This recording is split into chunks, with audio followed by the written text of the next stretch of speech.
It says got it. Hang on. Say hello. I have to click this. Okay. Hey, Hello. it seems so false because we've already said hello, but everything's false. I So know. Exactly. what's the big deal? Barry's here now too, right on Oh, there's time. Barry in Britain. Angela should be here too. I haven't heard back from her, but Well, we'll give it a few minutes. We'll just let guys get comfortable and whatever. I'm saying that about Angela. Hey, Barry. You missed the hip hop and the Gordon Light. What's his name? Lightfoot? Gordon Lightfoot? You guys know who that is? Oh, okay. Angela. Angela. This is why I'm bringing her up because this is who you were talking to, and anyway, you told me to talk to her, and then I Oh, gave her to Barry, so they've been she's joined. going But I through a sent you. bunch of stuff. Well, she's the one on the video I sent you last night. She was the one that was at that meeting. Oh, I Did you should watch the probably video? watch it. No, I You didn't. didn't watch it? Oh. You know how many people send me little links to things and stuff, and I'm like, Well, none I of you sent you guys the are video special, because you so I mentioned the just. story. No, I mentioned this. I sent that to you because you mentioned Oh the yeah, story. I And I was didn't like, watch it, but I posted it up on my mm-hmm. page. Pardon me. Yeah. You know they've passed a law because we have native title, all sorts of things happening here. I don't know if you guys ever get any news in Australia, but so the Aboriginal community is now getting control over their sacred places, right, in Australia. And Mount Warning is Aboriginal men's mountain where I don't really know much about it, but when boys came of age, the men would take them up there to introduce them to whatever the customs and traditions of being a man in a particular mob, or tribe. Like they call it mob over here. That particular mob was. And so they've been incensed over how many years at the amount of tourists that just sort of traipse their way up there with no understanding and no respect of their traditional culture. So now nobody can go up there. So Oh. yeah, you have to kind of get a permission or something. You have to, it's the same with Uluru, with Ayers Rock. You're not allowed to go up there anymore. They've cancelled all of that. And the chain that used to go from the bottom to the top, I believe, has been cut, and you're not allowed to climb the rock or even touch the rock. And the last pictures that I saw, a friend of mine was out that way. There's like a fence all around it now that's probably about 500 yards from the rock. So you can't even get really close enough to get Instagram messed up everything. It's Instagram. Yeah, we'll just blame someone. Well, yeah, let's do Instagram. We'll play the blame game for a second, because that'll make us They feel a mess little up bad, our everything. non-existent selves. I know, but I just thought it was interesting, and I have quite a few Aboriginal friends that around town here. One of them is actually an incredible photographer, and we don't talk often because he's always on tour. He follows the professional surfing circuit around the world, but sometimes he pops in and just sort of, we have a chat and everything, and he's really up on, and Mike also, can't think of his second name, really up on all everything that's going on with all the sacred stuff that goes on in our country here. But I don't watch anything, so I hear everything secondhand. You too. Yeah, it's enough funny stuff goes on in my day every day anyway. I die daily. So, Well, you should. Absolutely, we should. Barry, how are you? How's the illusory nature of Barry? Yeah, well, that illusory nature of Barry is always interesting, Dave. And like you say, every day is like completely random, really. Yeah, You stop trying to I bring, order it.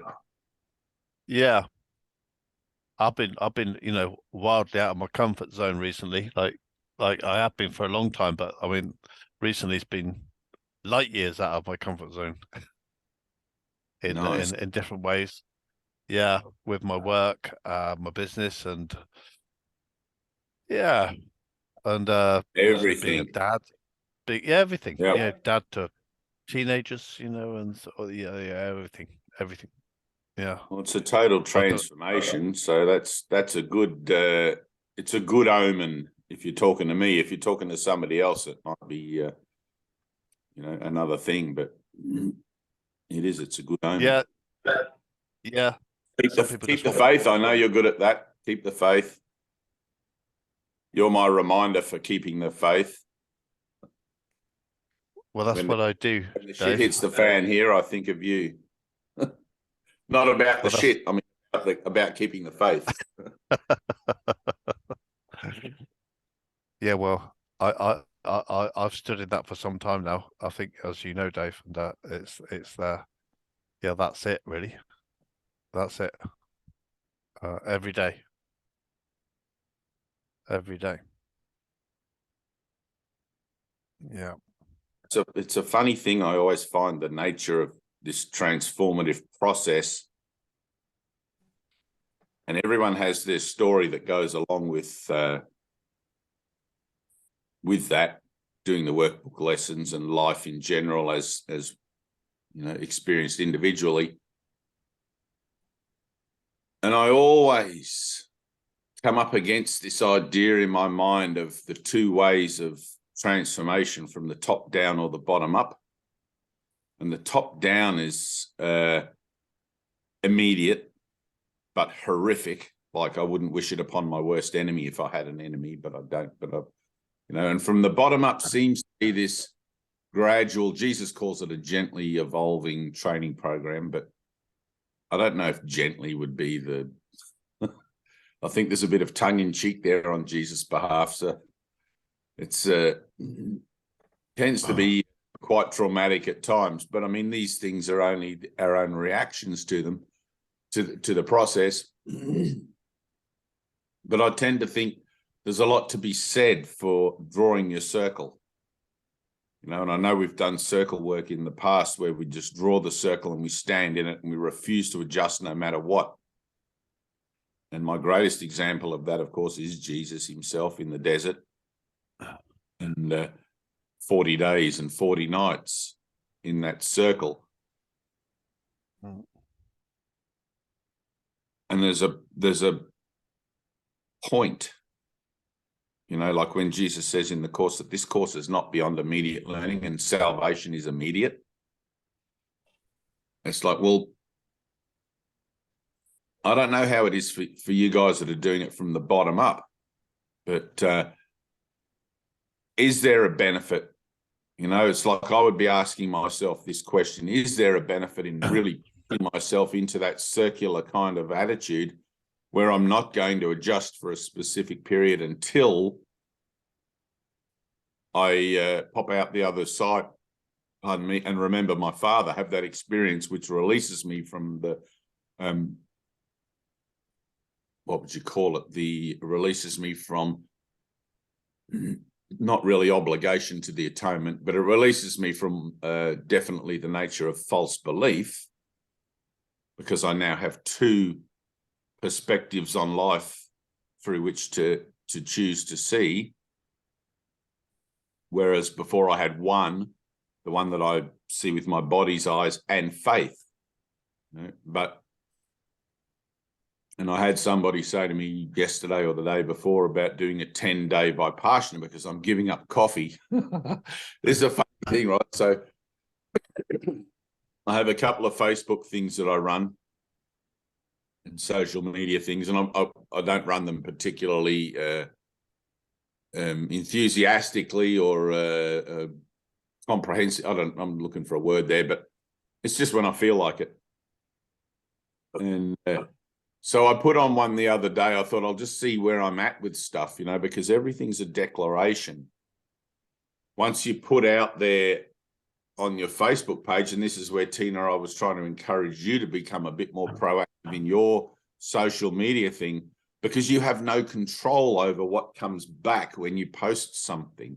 People can write the most obscure things, but it's like, these are not other people writing obscure things. These are my own thoughts coming back to me, which I react to or don't react to, which I give a meaning or don't give a meaning, depending on the amount of presence I have in my truth, or the amount of awareness I have with the truth that I'm carrying with me.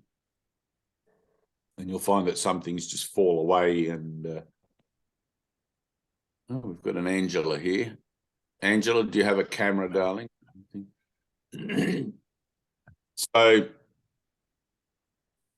and I put this post up there, Barry, where I, in a sort of a tongue-in-cheek way also, I was talking about giving up coffee, because I genuinely don't really enjoy it anymore. I drink it and it's awful, and my whole mindset about coffee seems to have shifted, and it's like, oh, why am I drinking this? You know, like, what is this stuff I'm drinking? Whereas previously, up until only a week or so ago, I really enjoyed it. It's like, oh, coffee, you know, and there's this sort of subliminal desire for it, or it's almost like an addiction. And so I just put up there, giving up coffee, blah, blah, blah. Good way to self-check, right? So when you give up anything, whenever you let go of anything, it's a really good way to see where your honesty is at with anything, because you'll get stuff comes back, and it'll give you something to self-monitor, right? So I get to self-monitor those pangs for coffee, or those yearnings for coffee, and to see if I really want to give it up. Because in the moment that I truly want to give it up, I not only give up the idea of enjoying coffee, but I give up all the indicators that I need a coffee, all the memory of coffee, everything about coffee. Like, the whole thing's a package. It's not like I give up a bit and it dribbles away, and, you know, so it's like it's done. When you give up the world in its entirety, you give up the whole thing all at once. Whereas when we're doing it from the bottom up, it seems as if we're giving it up a bit at a time, right? We're sort of chipping away at our desire for things. So I put this, there she is, young Angela. Hello and welcome. So I put up this post about giving up coffee, and I had a whole plethora of ideas about what that should look like, right? Which I my finger on my nose. And one of the things that I made specific in the post was that in my self-check, that I'm not looking for something to replace the coffee, right? Which is important, because if you're, let's say, an alcoholic or an addict or anything, which is the history I came from many, many moons ago, one of the things that occurs is when you give up one substance, you automatically, because of the existential anxiety or the existential angst that you suppress through using substances, it tends to emerge again, and you look for something else, and you tell yourself, oh no, I'm not going to use coffee to suppress that moment of inner anxiety. I'm going to stay in the moment with it and allow that anxiety to come out, because that's where the healing occurs, right? It's not in giving up coffee, right? Coffee is just the catalyst. So you give up something, and what you're doing is making a space. It's like when you're in a conversation with somebody and they say something that you might consider perhaps inappropriate, and there's a part of you that feels obliged to respond, or obliged to say something and fill in the gap. Because if you don't say something, they're going to perceive that you consider what they've just said to be appropriate, and your friendship's going to be at risk, because they consider comfortable to express that to you, because they consider you to be friends, right? So there's a gap, and it makes a gap, and you don't adjust to the gap, and you don't fill it in, right? Which is what happens when we do circle work. When we draw our circle and we stand there for 40 days and 40 nights, we're saying, no, I'm giving up the world, and allowing all of that emotionality, all of that anxiety to arise. And there's going to be the temptation to consider, I mean, now look at the idea of Jesus 40 days and 40 nights. apparently with no food, no water, no nothing, right? And there are other side stories around this particular example that he was supported by the Essenes or all this sorts of different things, and that his circle was metaphorical and all of that, which fine, it doesn't really matter. It's the state of mind, right? But when you go through that, when you undergo that,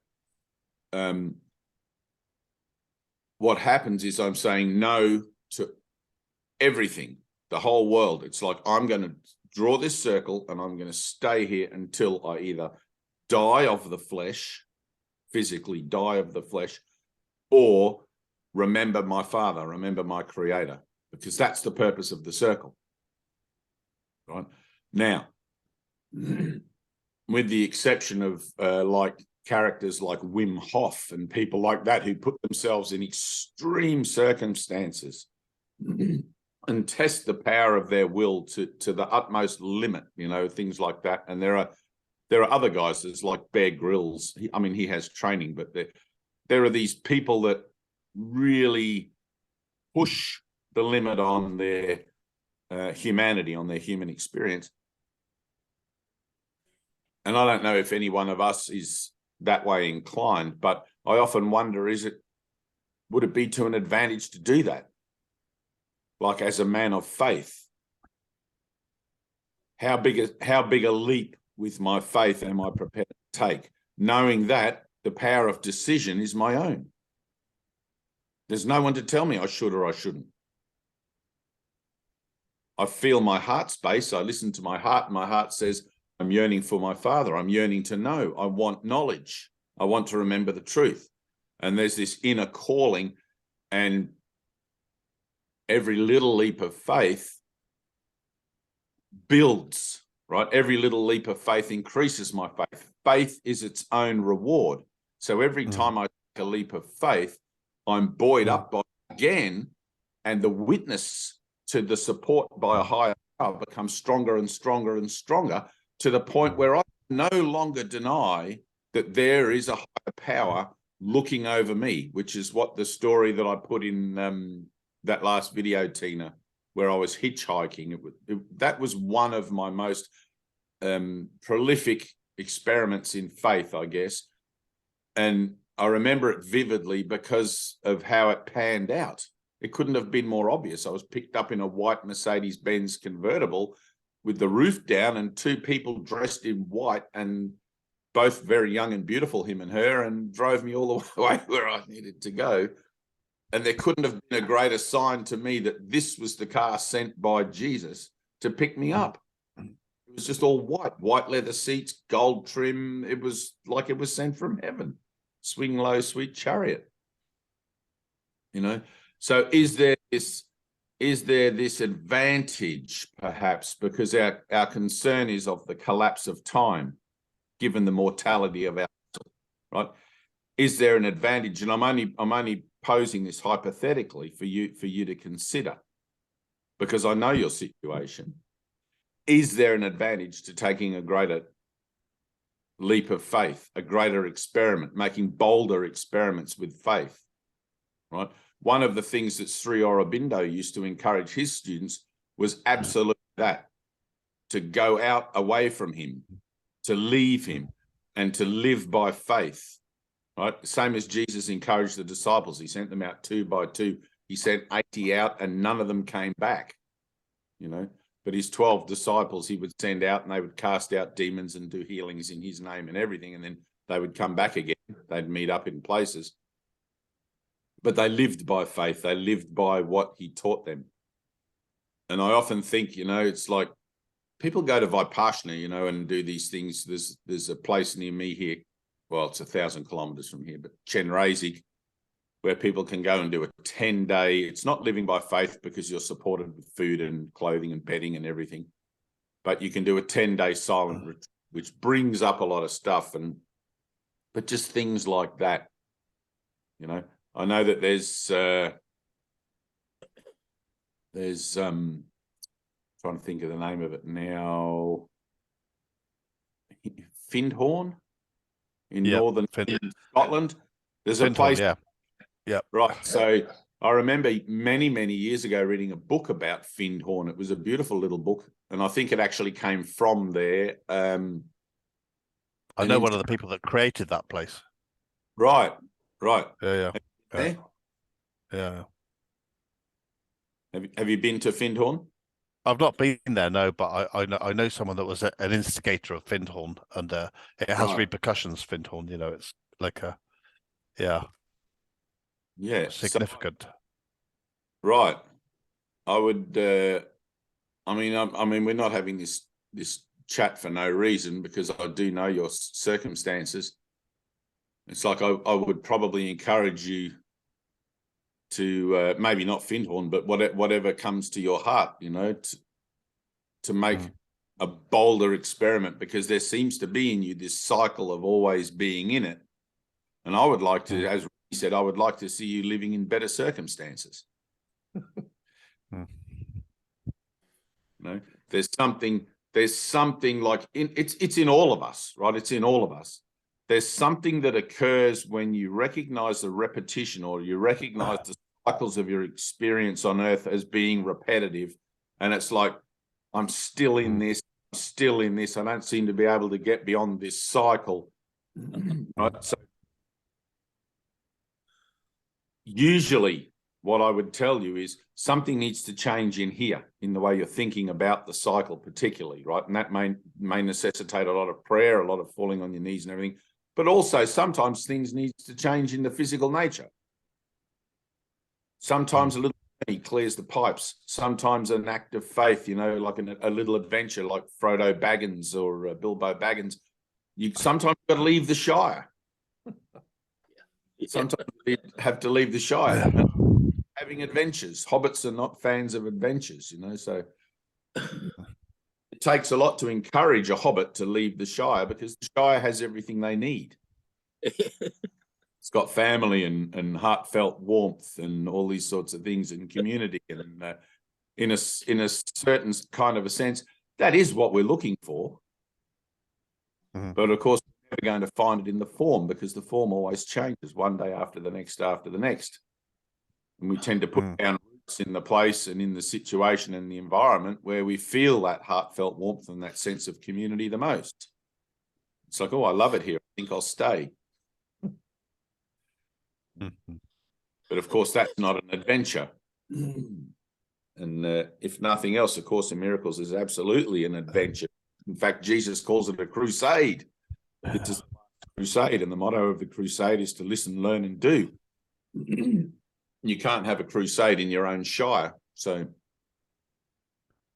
I would encourage you to look at that idea, Barry. Just sit with it for a minute and just see what comes up. Like you just said, Findhorn does have, repercussions. Yeah, it does. If that resonates with you on some level, then perhaps sit with it for a second and just see if you get guided in that way. But I definitely would go if I was there and you said Findhorn for the weekend. I'd be like, hell yeah, let's go check it out. It's not very far, is it? Nothing in England is very far. It's a 4-hour drive south or east to west. A little bit more than that, but not much more than that. A bit more than that. Yeah. I drive 12 hours to see my daughter. So that's a little bit more than takes me years ago, Dave. I was telling Angela this in the week. Me and my wife, my partner, we set off with a horse and cart, and we drove around France for a year with a horse. Nice. Just kind of for the hell of it, really, just to see what would happen. And it was the most massive adventure. Did you get people beeping at you? Yeah. And that kind of French attitude, like oh yeah, they were very up. Yeah. And they love the horse, they love the horse more than us, I think. And but we kind of got looked after because of the vulnerability of the situation, like totally vulnerable. Totally vulnerable. You got a horse, it needs somewhere, it needs to be looked after, it needs hay, it needs food, it needs water. And we just got looked after for a year, like ridiculously looked after. And made loads of great friends, and had a incredible time. Yeah, throwing caution to the wall. It was I great. think you have That was to really do these things. You have to break the mold. You know, sometimes you have to take yourself up and away and out of your comfort zone. And if you can shut that door behind you without any way to look back, I think that's by far the superior experience or the superior adventure. When you give yourself a safe, you know that you have somewhere to return to if things fall flat. That kind of defeats the purpose to some regard. But since we're learning to become dependent upon our faith alone.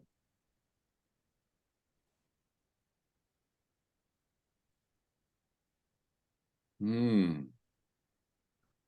did Angela, you say earlier, David? Faith creates its own. faith is its own reward.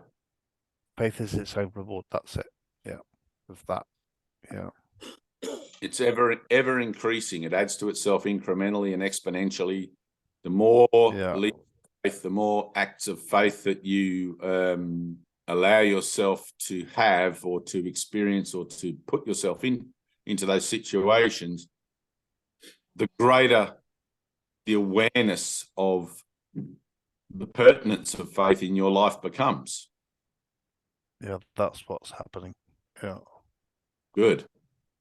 I clearly remember there was a threshold moment for me in with all my experiences and all my experiments with faith. There was a point in my life prior to the illumination of my mind. There was a point where I didn't want to live the way other people lived. It didn't make sense going to work every day and paying my bills and the same old back and forth. I wanted to live in faith. I'd been reading my Bible. I'd been listening to some of those stories and talking to people. I'd found myself living in a very beautiful part of the country surrounded by the sannyasins of Osho and the Hare Krishna community, the biggest one in Australia down the road from me, and just a lot of free-thinking sort of individualistic people. And faith was a common thread through a lot of the stories and conversations that I would have. And I remember thinking, I want to live like that. You know, but of course I just bought a house. I had a mortgage and everything else. And there was this fear of losing everything. And I realized I had to lose everything. I had to just drive out of the front gate of my place and not go back. And that's what happened. I lost it, and in losing that, I found something else. But anyway, that's another story.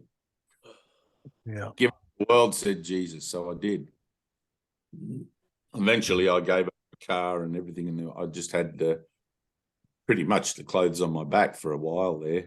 But of course, things gravitate to you when you still operate in the world with an idea of lack or lack mentality. You tend to manifest things, and people call it abundance. It's not really abundance. It's just like, oh, I see that I'm operating from lack, and the void in my life, rather than being filled by the awareness of love's presence, is being filled by material things, which is fine. It still gives you that idea of supply. I mean, God is the supply in both instances. But it's like it's me that's choosing that kind of experience or the non-physical experience. And it's the non-physical experience that we're looking for here. And so I'm telling myself I want to remember my father, and I'm making every kind of advance towards that as an understanding of the activity or the action of my mind in choosing for the present here and now, and finding that moment of stillness, right? And some of those moments, some of those instants are obvious, and some of them you have to have dogged kind of determination and force yourself to actually sit down and be still and do a meditation or something like that. And in the beginning, of course, it is more difficult because you're so heavily loaded with that old way of thinking. Yeah. Kevin, how's things in your corner of the metaverse? Have you seen the metaverse? No. Yeah, I don't know. You don't know. That's No, a good. That's good. I don't. Yeah, that's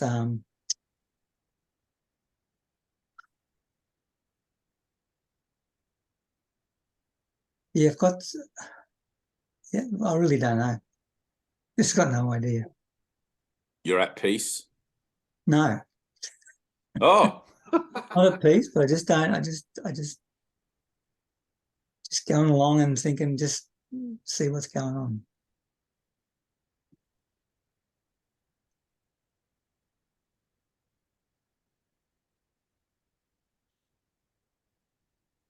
yes, that's something you can do.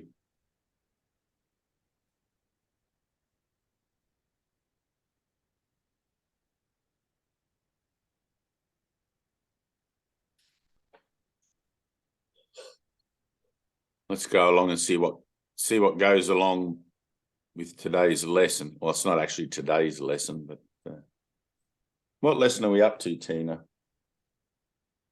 Angela, I want to get to you. I know you specifically wanted to be here. Let's get to you now then. Let Kevin enjoy his not knowing and his just going. That's actually the flow, like to not know and to just go along with things is. Did you want to know the lesson, Dave? I'm sorry. Yep. Go on. It's kind of cool. I mean, just the title. I don't know the number. I think it's 140. 140. Only salvation can be said to. Yeah. We're only up Today to 140. Yeah, it's only May. Isn't it 140? No. The one that we're doing with the workbook, recording the Oh, work. us. Oh, okay. Let me find that.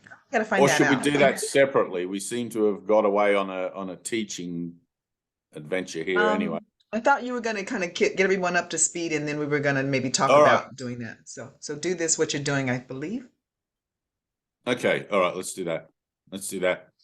And I want to get back to Kevin as well, because I know there's always something in everything, but Beautiful. All right. So I've got to keep my finger on my nose here because it's a singular teaching, and the idea that I think there might be a Kevin out there doing something going happens is something I want to sit within myself, because like that's where the not the answer. I mean, there is no question really, but that's where the prompt for a greater awareness of self comes from.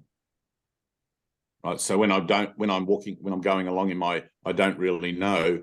It's like, well, I've either forgotten my purpose, because when I carry my purpose with me, my heart and mind together, I absolutely know what I'm in any given particular situation for. Right? I'm there to represent him who sent me. But either that, or I'm on the threshold of some kind of advance in my own awareness of myself, where, of course, it gets incredibly confusing, and I don't know. That's the whole point of it, and that's where the existential anxiety and everything tends to bubble below the surface, and all of a sudden you find yourself in this kind of confusion and sometimes upset if you're not au fait with the idea of being confused every time there is a shift. You'll probably be upset about it and want to adjust. And what do we teach? Don't adjust.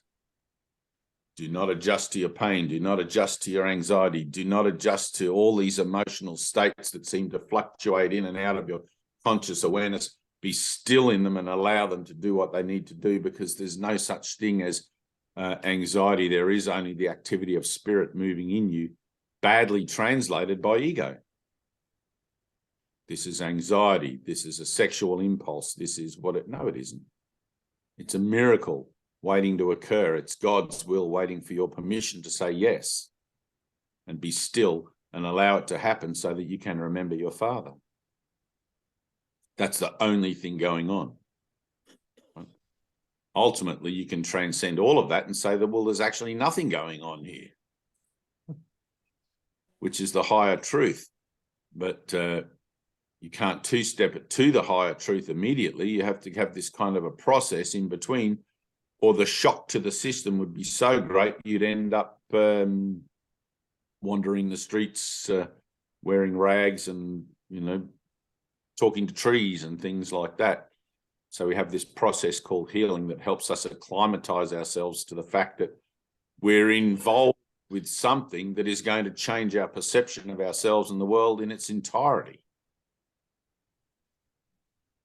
It's like a bridge. And I think Jesus even talks about it as a bridge between our way of seeing the world and seeing the forgiven world.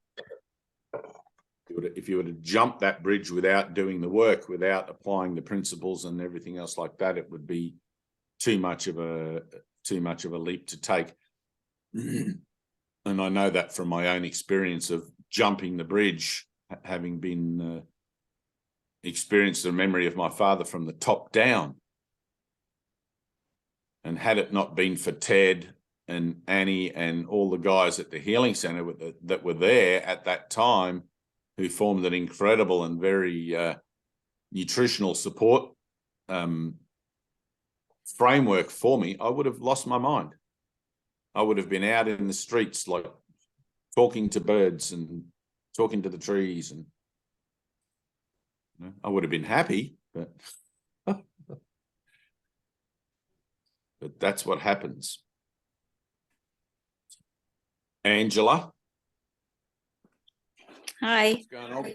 Hey, what's going on with you? I remember you wrote to me and you said something, that was a while ago, so I like to look at it from the idea that this is already over, so you must have at some point crossed that threshold between where you were at with things and... Yeah.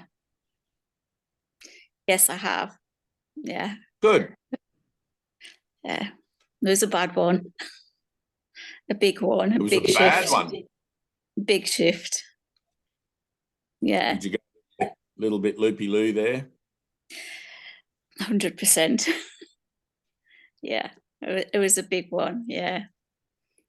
And yet here you are again. Again, yes. I think I got used to the shifts the way they were and stayed with them. But this one was a different one. It was accelerated and it stayed a long time.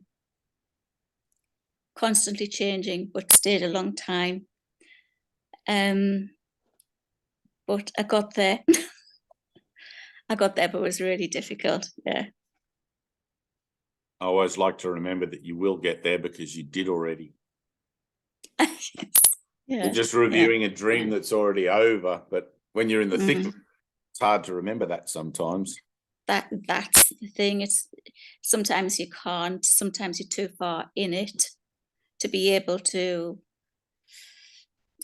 just ground in it to know what's happening. You just can't grasp it. No. And the tempt to want to grasp at it is actually what prolongs makes it worse. Yes. Makes it worse, exactly. Yeah. You I learned have to let go.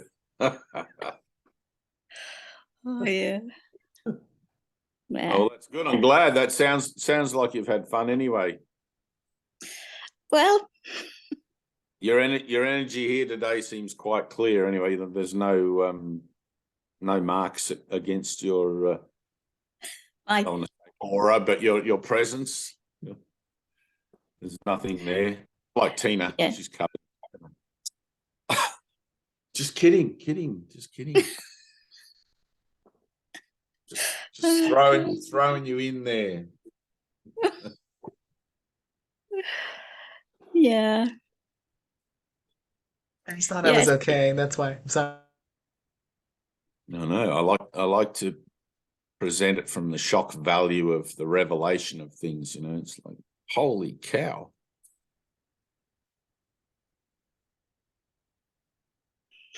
You're just looking at little moments or little glimpses of there is no world. I mean, the whole teaching that there is no world, and yet every time, and you don't really know, this is where you try to grasp at things, right? So the conscious mind can't know that there is no world because everything in the conscious mind is the domain of the world. It is what it's it's what the world is, right? Consciousness is the domain of ego, and ego assumes automatically that it is the rightful power or the rightful authority in the world, which in my own practice, I just let it be that. It's like, yep, if there's a voice, if there's a dictatorship, if there's something going on that tells me that there's a world, it's like, that's fine. Let it tell me there's a world. But of course, the Course undoes that bit by bit, lesson by lesson, and gives you these opportunities to catch glimpses of, which seems to be glimpses initially, or instants of recognition that the world is not the way I thought it was, or it doesn't operate the way that I assume it does, or the way that I've allowed myself to listen of my own internal dialogue that tells me that's how the world is. Right? And of course, when you take little leaps of faith, you understand that, hang on a minute, there is another way of living in the world. There's totally another way of living in the world and being in the world and operating and doing everything in the world. And those moments, like I said before, they're accumulative. They add up. And so every time you have a shift, Angela, or every time you go through something, and they do change. And I want to tell you a bit about that. But every time there is a shift, you're actually shifting into a greater understanding that there is no world. So attempting to understand what's going on with a mind that only believes that there is a world is never going to be successful.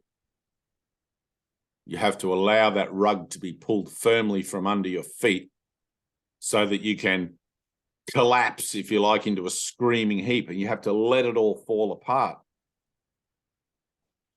And of course, we don't like to do that because we like to maintain our sense of integrity with our accomplishments as being a capable person, you know, and being able to operate in the world and hold our head high and all this sort of thing, and meet the world on equal terms. I think Jesus uses that phrase in the Course. And of course, when you have to admit to yourself that you can't meet the world on equal terms, that you're a failure and that you're failing at your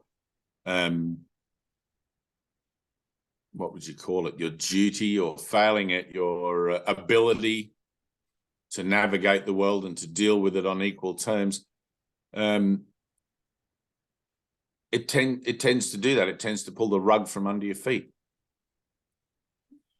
And the scrambling to make sense of it is trying to stay on top of it all. You know? Whereas the only thing I would tell you is stop trying to stay on top of it all. Let it fall apart. You know, the greatest spiritual teaching you'll ever discover is fuck it. Fuck it. I'm going to lose everything again. Everything's going to fall apart again.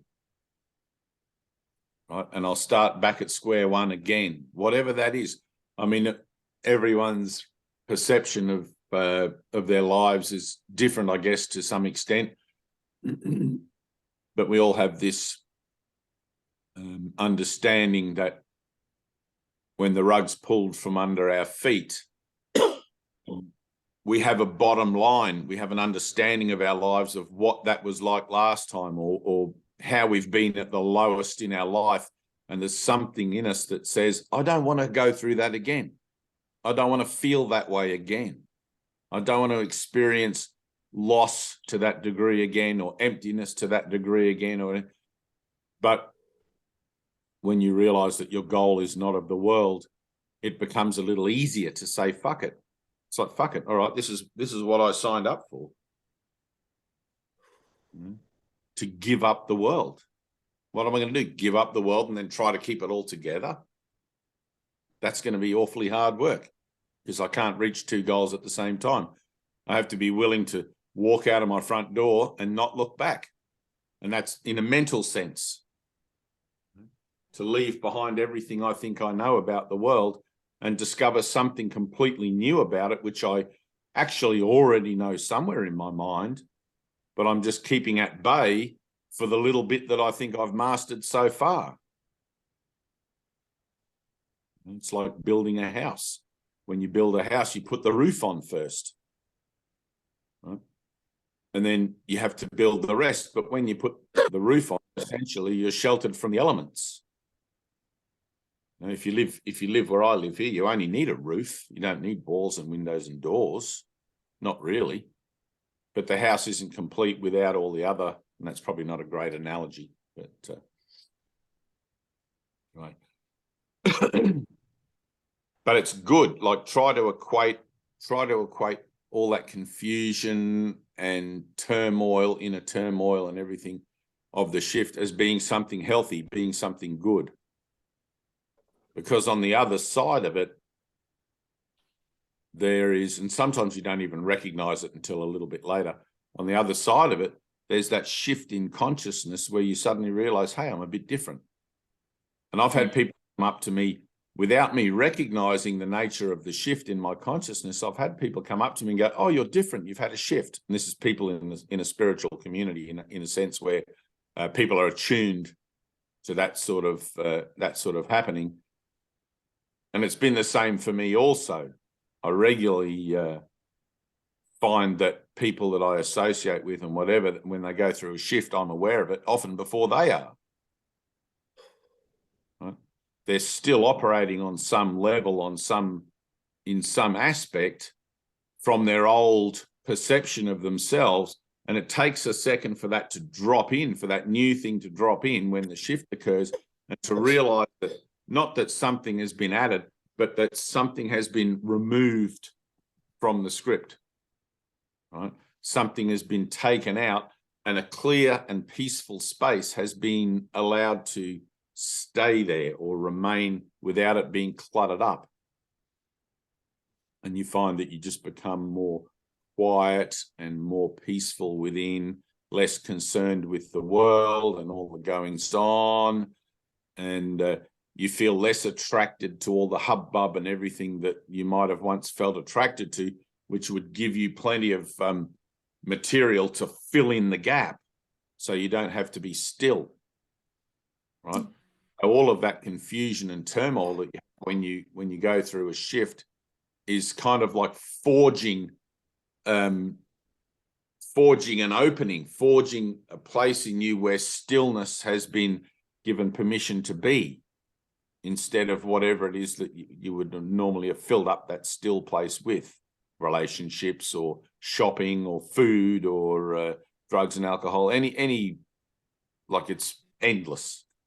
The potential for human miscreation is, it's vast. You only have to turn on the television and see how, like, it's like, really, we believe this now, and really we're doing that now. It's like, when does it ever end? But there's always going to be something, and the more that awaken, the crazier that's going to seem, right? But running parallel to that is going to be your awakening mind that is used to the idea, or that has become acclimatized to that idea because of the shifts you've been going through, that doesn't see it as crazy. It just sees it as the nature of the beast. And the beast literally, it's like eventually you run out of tricks. Eventually you run out of potential, which is what the human, what would you call it, identity is. The human identity lives on potential, time, right? And as you learn to collapse your own timeline, you see less and less familiarity in the timelines presented by the world and in the opportunities in the world to engage with the world on its own terms, and more opportunity within you to take your rest, to be still and to enjoy and commune with that higher sense of self, which gives you that rest and gives you that beautiful where work pays off. It's like you trust in salvation, you trust in Jesus, you've accepted it somewhere, and in your mind, you're remembering your acceptance because it is already done. The dream is already over. The moment you said yes to Jesus, it was already over. Now you're just going through the particulars of your yes. In time, that seems to take a certain amount of period of time. But don't forget that the miracle is at your command, right? The power of decision is your own. I can choose to be miracle-minded here. I don't have to struggle all the way through this shift, right? I can just let it be miraculous, and I can ask for help, right? One of the things that we often don't want to do, or completely, it's like it gets obliterated out of our mind, is remembering to ask for help. Right? Jesus talks about it as we think it's like a sign of weakness, but I think there's a point for me anyway when I realized that I could ask for help, and that asking for help wasn't now a point of weakness. It was actually, aha, this is something I actually have to do, because I'm learning to communicate, and asking for help is part of that communicative process. Right? I've already transcended the idea, oh no, I don't, I can do this, you know, I did it my way. It's like I've already transcended that idea. It's like it's not weak to ask for help, but now I have to remember to ask for help. And of course, when you're in a shift and when everything seems to be whizzing around you at 1,000,000 miles an hour and the world doesn't make sense and everything, and you're trying to grasp for something to hang on to make sense of it all and to get you through, asking for help seems to be like way off. Which is why mind training is important. The mind training is like, hang on, I need to make this part of my internal dialogue with myself here, right? I need to ask for help. It's like the rules for decision, or the rules for setting up your day, are very much structured around that. You tell yourself the kind of day you want, and you set your day up properly. I want a peaceful day. I want a day of loving, of giving and receiving. And you like, don't turn it into a ritual, but you just sort of put it in your head what you want, so you can recognize better when that's not occurring. You can see where you haven't been really truthful about that, and it becomes easier to identify those opportunities to choose again, to choose better. You know, oh, now I need to ask for help. I don't need to choose it. I don't need to choose again as in, oh, I'll just make it all better myself. I'm learning to choose again because I'm learning to become dependent on God. I'm learning to ask for help within. If I make my own corrections, I'm representing myself, and nothing more can be added. I need to remember that, hang on a minute, this whole journey is about me that seems to think I'm here, and God that I seem to think is somewhere over here, coming together and having this moment of reunion or union. And that's happening incrementally as I do my workbook. It's happening incrementally as I apply the principles of the curriculum to the particulars of my own daily life.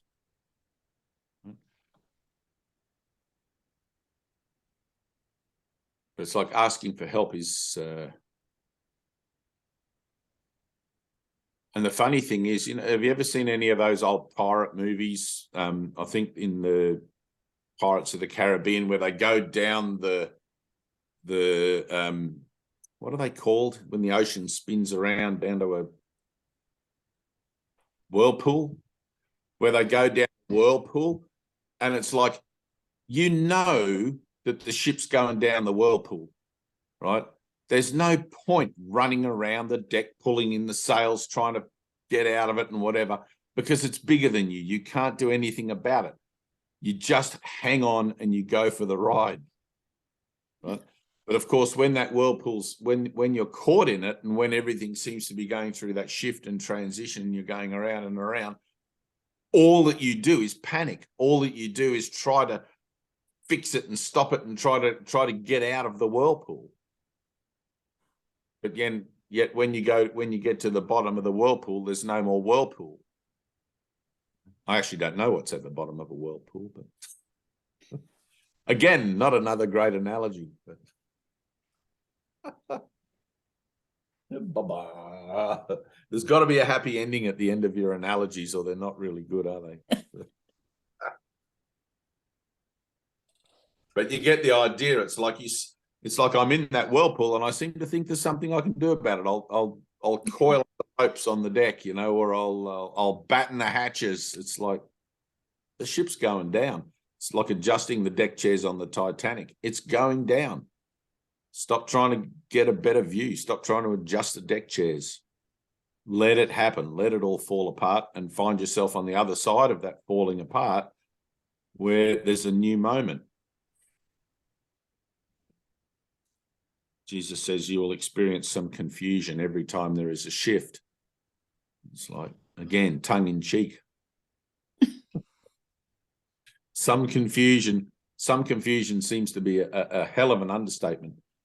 And like you said, those shifts can change. Those shifts can, the way they look or the way they present themselves, and this is a big one. I might have to go and get a glass of water, but the way they present themselves can manifest in many different ways. Angela, you've gone dark there. Are you under the dark side? I'm going to put a light on. Oh, is it It's the morning look- there or is it going night? It's the Night north. time. It's the north. There. Here, it's Yeah. going down there and coming up here. It's the north of England. It's that bit darker. Right. As always. I was wondering, I was like, I saw light and it's like 9 o'clock there for you guys, yeah? I was like, wow, Yeah. it's 9 Yeah. o'clock and they have a light. Wow. Oh, that's cool. Yeah. Start here at 9 o'clock. Dave, you were talking about something, what's been coming up. Please stay with Angela. But as you're talking, the thought that's been kind of, with all the stuff that's been happening in my experience, I just keep coming back to take no thought. That part in the Bible, just like, what is there? Like, I just have to totally, I can't figure anything out. That section in the course where it's, I don't know what anything is for. I've been just living with it. I don't think I need any other thing right now. I don't know what anything is for. But also in the Bible that just take no thought.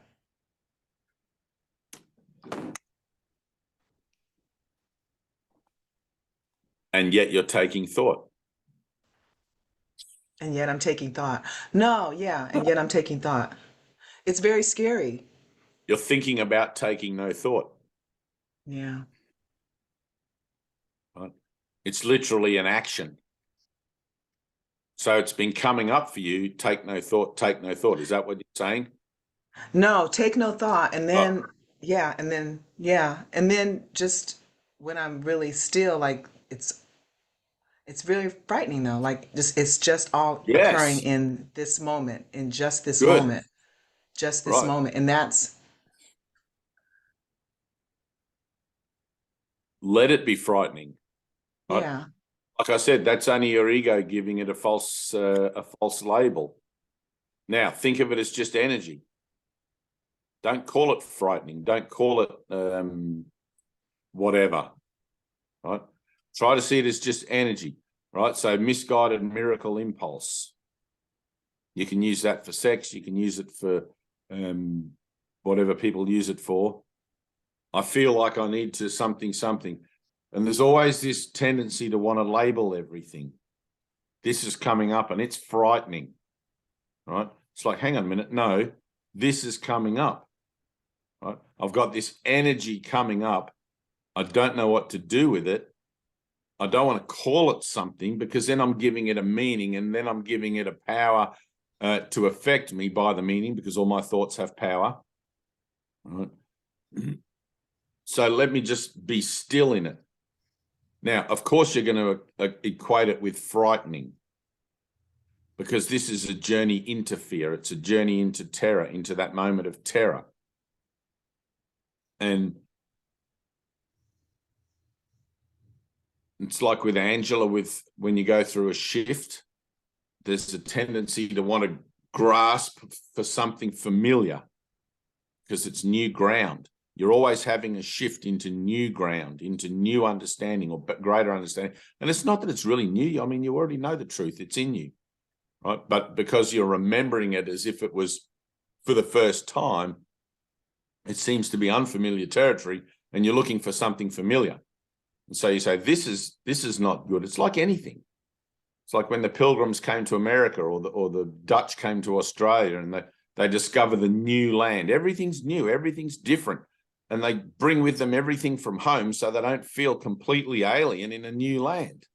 They bring all their own animals and their own plants and they start setting up the same very thing they left behind. Right? The same structure of government, the same way of living, the same rules, the same sort of regulation. And before you know it, they may as well have not discovered a new country at all. Right? Exactly the same in spiritual transformation. You're going to be coming up against this thing which is telling you, take no thought. And when you sit there with that, when you sit there in that silent moment, it's going to feel scary because you're not used to that. You've become dependent upon that internal dialogue to tell you everything, absolutely everything. All of a sudden, Jesus is telling you, stop listening to that internal dialogue to tell you what things are. It doesn't know nothing. It's just going to offer you what it thinks it knows, which is only based on time and space. But Jesus is offering you an experience that has nothing to do with time and space at all. Imagine the guys that first went to the moon. I mean, if they did, there's conspiracy about that. But imagine the guys that first went to the moon. Like, you think those guys weren't terrified? Being shot in a little tin capsule, fucking 2 million kilometers, whatever, and touching down on some place where if they get a pinprick in their spacesuit, they're dead, you know, or it's like every fear would run through their mind. They have practiced again and again and again emergency procedures for every possible foreseeable thing that could go wrong before they even leave home. Right? A Course in Miracles is a way of giving you enough mind training so that when that moment occurs in your thinking, you're not going to adjust to it. When that tiny moment of terror and you cross that threshold between what seems to be life and what life actually is, you're not going to adjust to it. Right? But it's going to be what you would call scary. But instead of looking at it as scary and being fearful of it, try to think of it as energy. The same way when you go on a roller coaster and it goes to the top and you know damn well it's going to go whoosh down the other side and your stomach's going to come up in your mouth and you're going to have this horrific sort of moment for a second, but that's the thrill, right? That's why you pay for a roller coaster. But this is the same sort of thing. This is a interdimensional roller coaster. You're being prepared for revelation. This whole course is making you revelation ready, right? You're learning to become miracle-minded so that you're at the point of revelation readiness. Miracle-mindedness for revelation readiness. And you have to stop equating or process with fear and more with remembering. Right? The ego, of course, is always going to, it doesn't have anything to offer you but fear. Right? When it happened to me, when that moment of revelation occurred to me, it felt like my mind was being sucked out of my I don't even know how to describe it, but my consciousness was being sucked out of my mind, or my mind sucked out of my consciousness. And it felt like I was losing myself, like losing grip on reality, on sanity, and everything, just for a second. When it occurred, I didn't even have time to say, what the? Everything just vanished, blink, blink, blink, like that. Jesus talks about it in the Bible as in the twinkling of an eye, right? Twinkle, twinkle, twinkle. It was so fast, right? The terror, that tiny moment of terror, was literally maintained by me in holding it off, in saying no to it. And I was saying no. I didn't have the luxury or the advantage of A Course in Miracles at that time. I only had what I was able to learn along the way. I didn't realize that my actual activity of mind was in denial. I would have sworn black and blue in the face that I was looking for God, but at the same time, looking back now, I could have told you that I had no clue that I was looking for God. I didn't really know what I was doing. It was like I was stumbling down one gully and up another hill and into a pothole and out of a ravine, and like it was just this horrific, seemingly messy adventure, but at the time it was an incredible adventure. The people, situations, and events that led from one to another, to another, to another. And it's like the only books I had at that time was things like The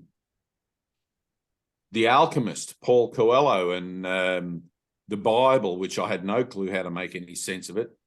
And Eckhart Tolle's book, The Power of Now, which came along much later, that would have been probably advantageous if I'd have discovered it a little earlier. But everything's always perfect. It all works out perfectly. But in the stillness, it's going to bring up everything you've got left. Right? It will feel like being sucked down the plug hole. It will feel like terror. But don't call it terror. Right? Think of it as like the void. In the East, they talk about it as you're being sucked into the void. Now, if God is everything and God is a singularity, then there's no such thing as the void. Right? How can a void exist if God is complete? Right? There can't be anywhere at any time where anything is lacking in conscious mind or in the states of consciousness that we call perhaps the bardo or in between states. It's complete. Right? But that doesn't imply that it's familiar. That doesn't imply that it's something that you're going to comprehend, right, and be okay with, which is why the mind training is so heavily geared towards faith and not needing to comprehend, not needing to know, being able to take a step into the unknown and allow that to be actually okay, even though there's already this inner admission and inner awareness of the fact that it's probably going to be scary and there's going to be a lot of confusion and I'm going to be way out of my depth. That's fine. Remember who walks with you. Right? It's like remembering to ask for help. Sometimes it seems to be the last thing we bloody remember to do. Why didn't I ask for help at the start of all this? You know? Why didn't I just get to my knees and ask for help at the start? Because at the start, you still had all this hubris and bravado, you know, that you're convinced within yourself, I can deal with this. I'm okay. I'll be fine. It's funny. You look back, Angela, like, pardon me, you look back 6 months or a year from now at this video and you'll remember clearly the shift you've just gone through.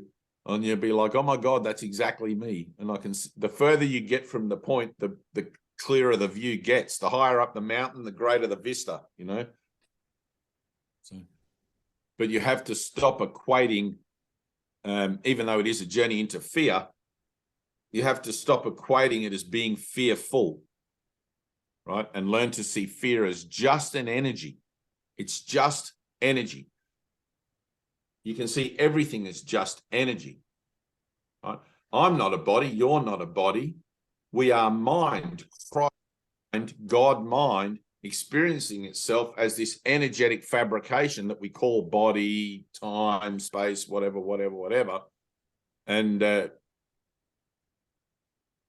through the utilization of the principles of the Course, where I give up on my own terms, trying to decide what communication is, I can actually learn what communication is of him who was sent to teach me, right? The Holy Spirit within me. The funny thing is, I think communication is, you know, I bump into somebody at a coffee shop and we sit down and we talk about all sorts of crap and then we leave and we're like, and you look at it and you're like, what was the point of all that? You know, we just talked about shit for an hour and what am I going to do? Talk about more shit next week and next week? That's not communication. That's validation, right? That's a deliberate attempt to validate the physical nature of life rather than to enter into that moment of total discomfort where I recognize in my own thinking, I don't know what communication is. I'm trying to communicate with the universe, with God. I'm one with all things. I'm told this. I want to experience it now. I want to experience it. But to do that, I have to be willing to go beyond what I'm aware of so I can actually communicate with life on its own terms, not on the terms that I think it should communicate with me at. You know, otherwise, I'm still trying to paddle my own canoe, and I'm just going to end up in that whirlpool going down to wherever they go. I don't know. The octopus garden under the sea. You know? So communication is seen in light. And Tina, when you are still, when you take no thought, you will enter directly into light. When you close your eyes and you go into a meditative posture within, in the beginning, it seems like there's nothing in here. There's just this pitch black kind of thing with a voice, you know, this dull kind of awareness of myself. And I don't even know where myself is in here. I close my eyes and it's like, where is the me that's thinking all these thoughts? And you soon come to the conclusion that there is no you in there thinking all those thoughts. You can't find the source or the origin of that thinking. So trying to find it and looking at that thinking as a way to help guide you then pretty quickly becomes seen as obviously not helpful to what it is you're trying to do. So when you take no thought, I'm going to sit there. So the last lessons in the workbook, we say God is, and then we cease to speak, right? The whole procession of those 365 lessons leads to that. We say God is, and then we cease to speak. No.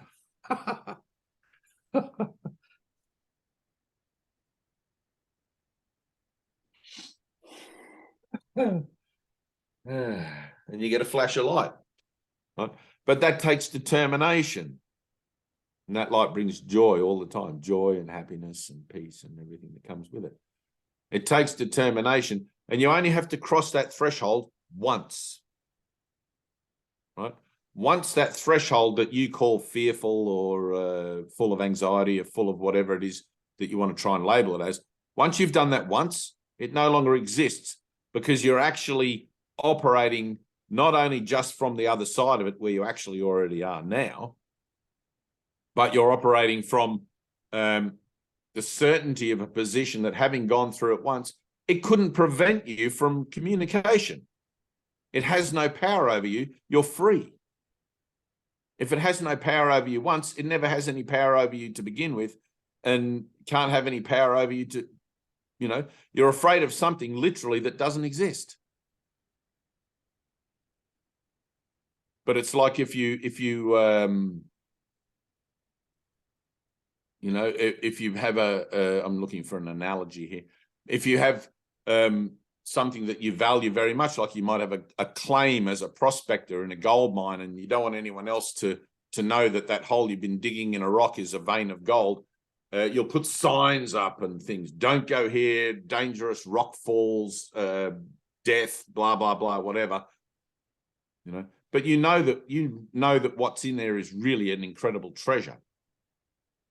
Right?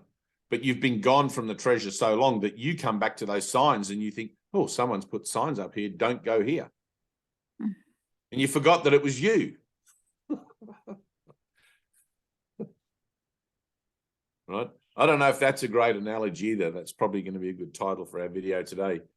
Not good analogies by Dave, but the whole idea of the journey into fear is only made valid by you discovering that fear. And if you're discovering it, awesome. I wish I could hold your hand, and in a higher sense, I am. Right? I wish we could walk together through that, and in a higher sense, I am. And it would be helpful, which is why I encourage you guys to sort of meet up and have get-togethers or whatever. You know, take Jesus by the hand, right? Tina, ask for help. I told you a little while ago that I knew you were pretty close to a revelation, right? There's something going on in you it's like you get up to the edge and you drop back again. You get up to the edge and you drop back again. And you'll do that again and again and again until you're sick of doing it. Eventually, you're going to kick yourself in your own pants and you're going to go, for fuck's sake, Tina, let's just get this done, right?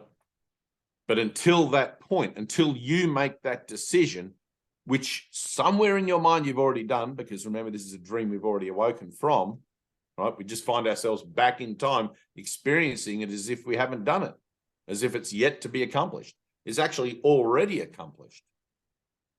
We're just reviewing what's already gone by with the added advantage now of the miracle, which collapses the time that takes. Okay? You've already crossed that threshold in your consciousness somewhere. How you did that without the miracle, I don't know. But now you have the advantage of the technology that Jesus has inserted through the course and said, here, learn to be miracle-minded about everything, including your awakening, not just getting stuff in the dream and getting through your day, but you're awakening in the overall picture of the spectrum of human, you know, from human to spirit, boom, boom.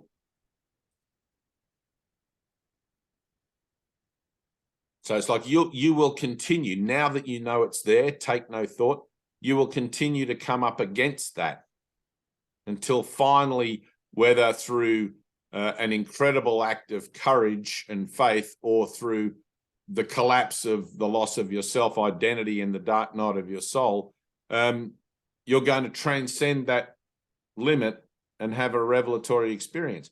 But my certainty to you is you can ask Jesus for help with that to go through that at any time you want to. Oh, it's like with Angela. Don't forget to ask for help. Doug, don't forget to ask for help. You're not alone and friendless. You're not alone in a strange place here, right? Ted used to talk about them as the tech crew. There's a whole bunch of guys. There's a whole bunch of minds that are overseeing the atonement, right? Which are waiting on your very invitation, because you have free will, right? To ask for help, and that help will be given. Don't expect it to look like how you think it ought to look like, because you're just going to get in the way, but it'll be given.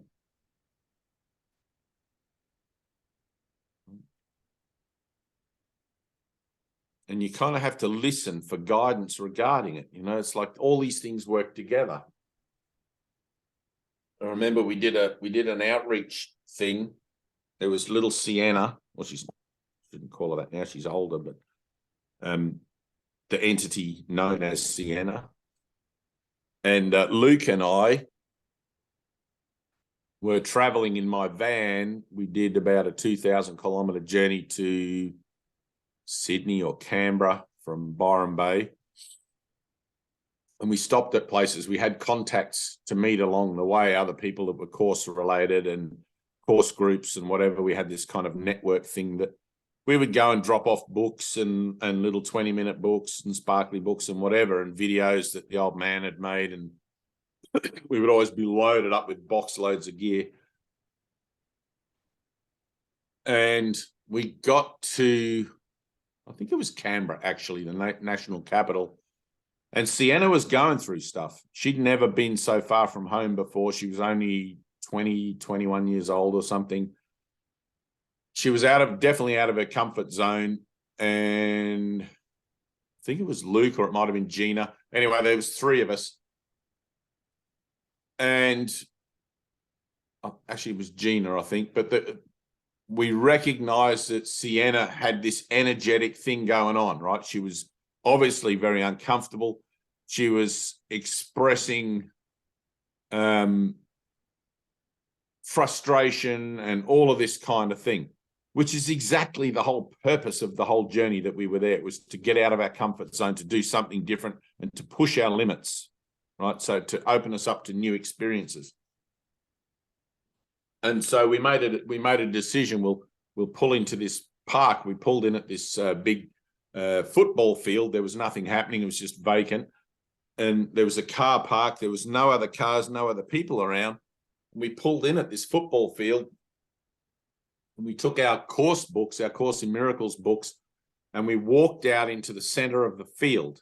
And we sat down, the three of us, on the grass, and we just opened the book and we started reading. We took turns to read. And we did something that, prior to going on our little adventure, was something that we did as a collective group. There was 50 or 60 of us at the healing center. We did that every day, like it was familiar. It was a way for Sienna to feel a little bit comfortable in the middle of a place where we didn't know what she was going through and everything was going on, and we just wanted to nurture her with a bit of support that was, conducive to our purpose and everything. Anyway, so we're sitting in this football field in the nation's capital, and this other car pulled in and parked beside our car in the car park, and a woman walked over to us in the middle of the field. And I thought maybe she was some sort of curator of the grounds and was going to ask us to leave. We were not supposed to be there or something. But anyway, she started walking around us in a circle, reading from the Bible. It was quite bizarre, right? So you never know how things is going to look, right? You just don't know how things are going to look. And I forget what she was reading now, but it was New Testament. And she kept walking around. And she was a little distance from us. She was like walking around maybe 10 feet from us, like in a circle. And I remember saying to Gina or Sienna, I said, if she walks around us one more time, I'm going to ask her to join our group. I'll just ask her to sit with us and read with us, and we'll just see what happens. So she did. She walked around one more time, and I invited her to join us, and she was very happy to join with us in our little thing. So the four of us sat there for about an hour, and she asked if she could read us some passages from the Bible, and we asked if we could read us some stuff from the course. And we had this kind of like connection going on where on a very superficial level we were getting along and everything. And then she invited us to her community church. I think it was that night or the next night. They had some celebration going on. And when we turned up, their mode of celebration was music, hands in the air, very Pentecostal sort of thing, which was very similar to our Sunday services at the Healing Center where we were from. And Sienna felt right at home. She just totally had this massive release and was able to let it all go in doing that. And she was fine for the rest of the journey. But prior to that experience, she was at her wit's end. She was struggling, like really struggling. We had to stop. We had to be still in our journey and reconnect with the Spirit, reconnect with God, and allow something else to happen that was not of our making. And that's what was presented, right? Now that's divine, right? That woman appeared out of literally nowhere, invited us to her church. It's like God looked down and said, I got this. Trust me. And we just said, yes, yes, yes. And we went along, and Sienna had her whole thing and everything opened up for her. And we continued on our way. It was beautiful. And not only that, but the witnessing to that whole event. It might just seem a small thing, but to Sienna, it was monumental. It's something that stands as a hallmark of her faith, a hallmark of her process, and stands as witness to her transformation to this day. And mine. It's like, really, how many times have you sat somewhere and people just circle you reading the Bible?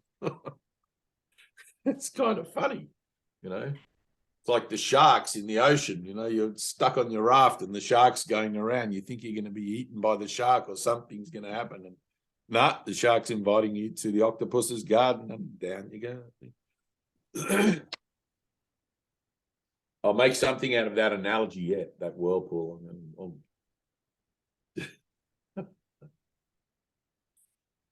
I think it's going to be Kevin's analogy.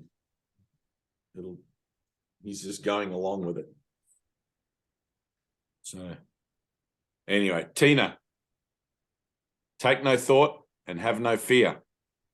You will be hurled into reality, and you won't have a thing to say about it. All right. All you can do is be grateful. Thank you, Father. I'm in a process. Thank you, Father. It's uncomfortable right now. Thank you, Father. I have faith that you will see me through it. by your faith alone. And I know you have faith.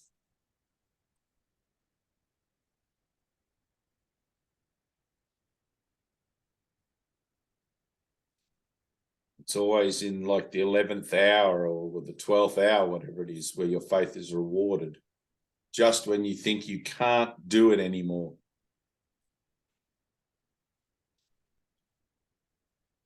That something else occurs, something else happens. You just have to be willing to say yes. Yes, Father, I'm willing to step out of my comfort zone. Yes, Father, I'm willing to look at my own thinking on this. I'm willing to invite the Holy Spirit in. I'm willing to accept the help as it's given.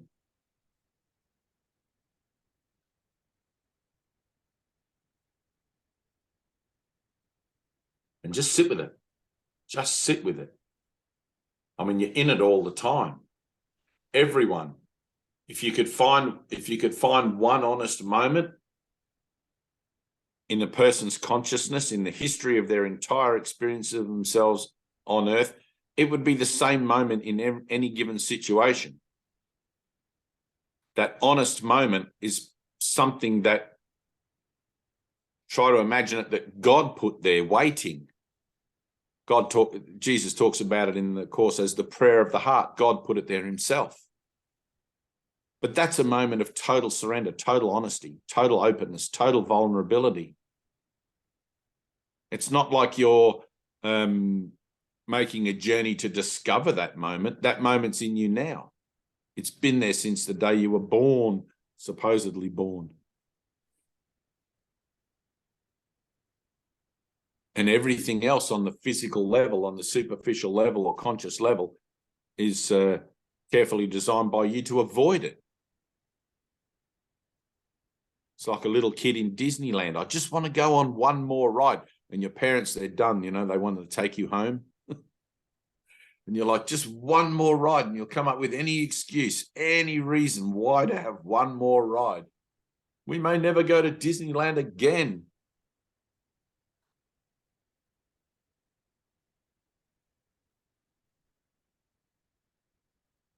But it's there. That moment's in you now.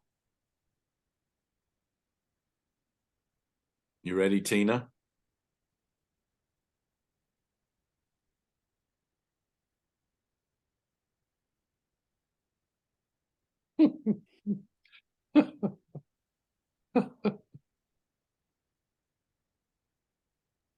Yes. Let it happen. Just let it happen.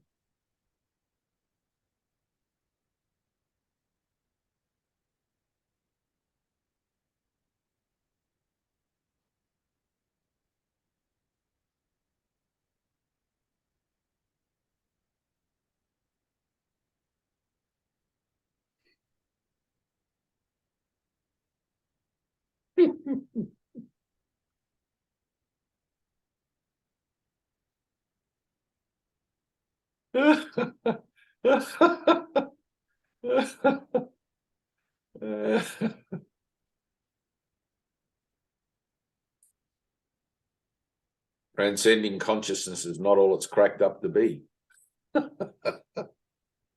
They make it sound so romantic in the books. When you go to temples and places, they give you some beads and some incense and teach you to say a few mantras. And it's like, oh, isn't this nice? Aren't these people lovely? Vegetarian food, dancing and celebration. And then here, read this book, Bhagavad Gita, Holy Bible, Course in Miracles.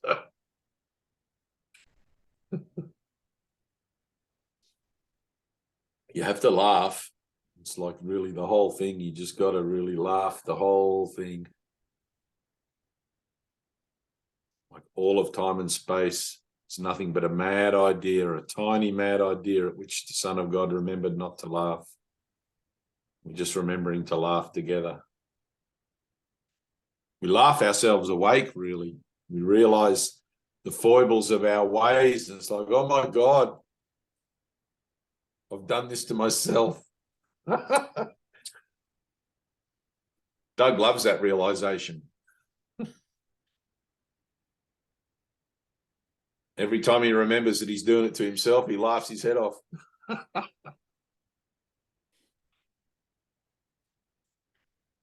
Mm.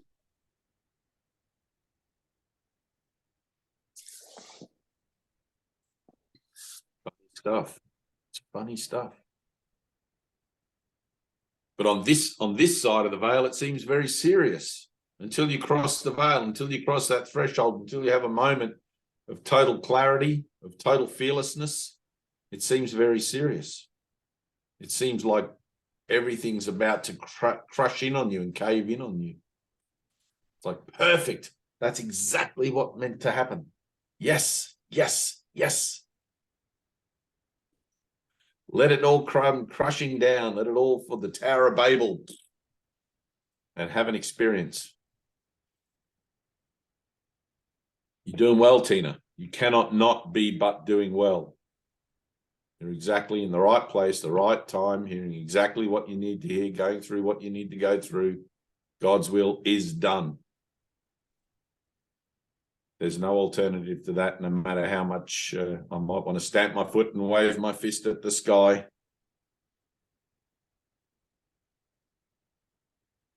The point of surrender is inevitable.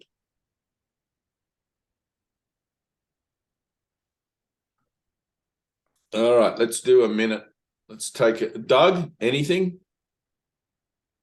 I think I'm...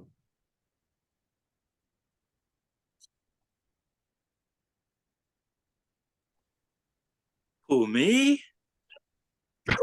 Who, me?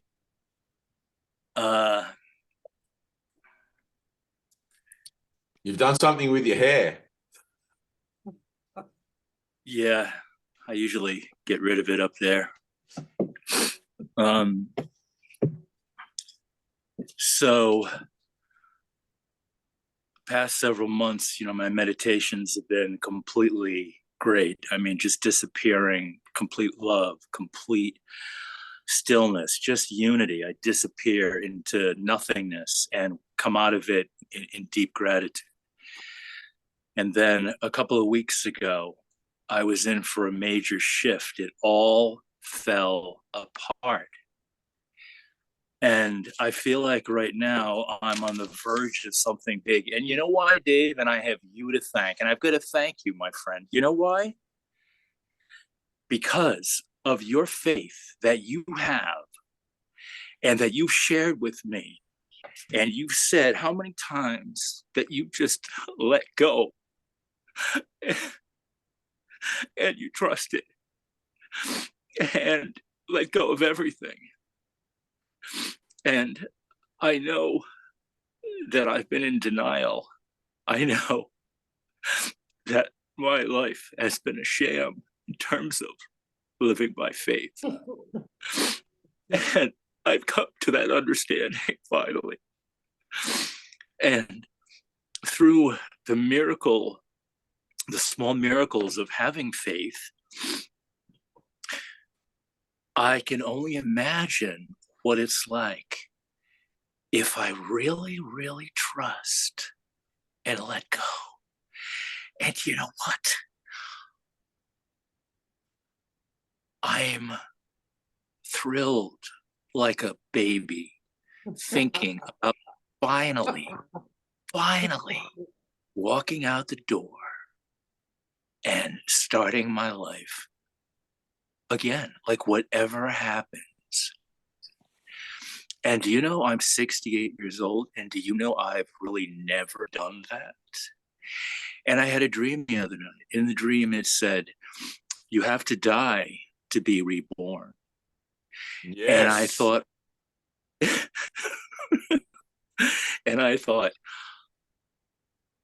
am I really going to wait to die again on a material level to be reborn? Or am I going to do it now? Am I going to do it now? And so the past couple of weeks have been real fun. I got to tell you, I'm having a fucking blast. past. No. No, no, no, no, no, no. So the past and past memories or names of people, like this little coping ego skill to bring me back into life in this world that I can't stand anymore. My ego is having, yeah, oh, I'm tired of this world. And I'm not a fan of it. And I know that, because I will say this other thing and then I will round it up. I enter the circle of healing on the floor here. I enter it and I allow myself to go to whatever. And through your help, Dave, you know, emotional releasing, just the whole works, and not being afraid and reaching out and asking God and Christ for help. And I feel God in Christ with me. Well, last 3 or 4 days ago, I did it. And I reached up and the whole universe just descended upon me. I was completely filled with light. I was the universe. And I just disappeared and I just generated light. And do you know how grateful I was that I finally, well, not finally because I'm not, you know how grateful I was that I could for 30 seconds just lay there as a child, just spinning through the universe, just total love. And it didn't scare me. I was kind of expecting it, you know, kind of like know it's there. So yeah, I'm on the verge, and you know, in terms of like Finhorn or something, I mean, somebody take this body and just, you know, use it to get rid of whatever's left of my fucking ego. Because like I said, 3 weeks ago, you asked me how I was. I was really doing good, transcending and people, and just loved everybody. And then it all disappeared.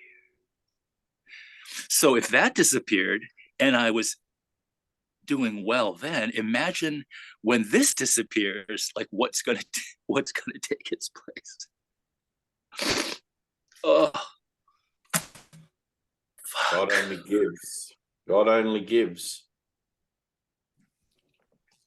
There's always more. There's always a greater awareness. There's always an ongoing advent of the beneficence of true communication.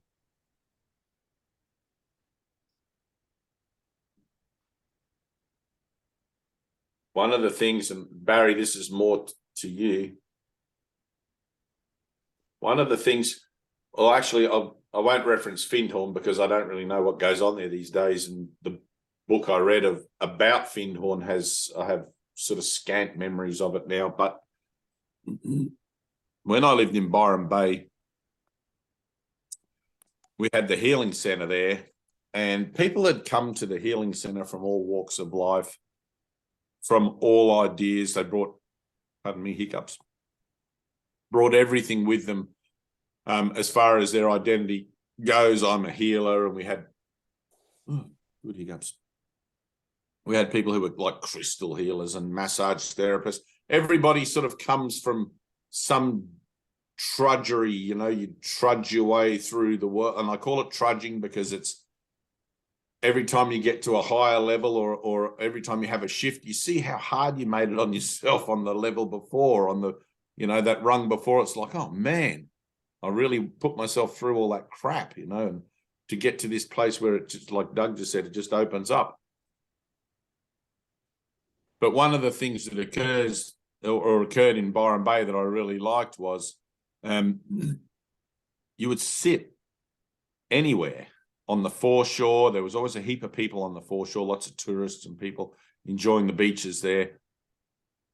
In the cafes, at any of the event centers in town, which there was a lot because there was a lot of creative arts and things that goes on in Byron Bay, the piggery and different art spaces and stuff like that, you would meet people all the time who, and this is where I don't want to get into the idea of a linear progression, but you would meet people all the time who had skills or had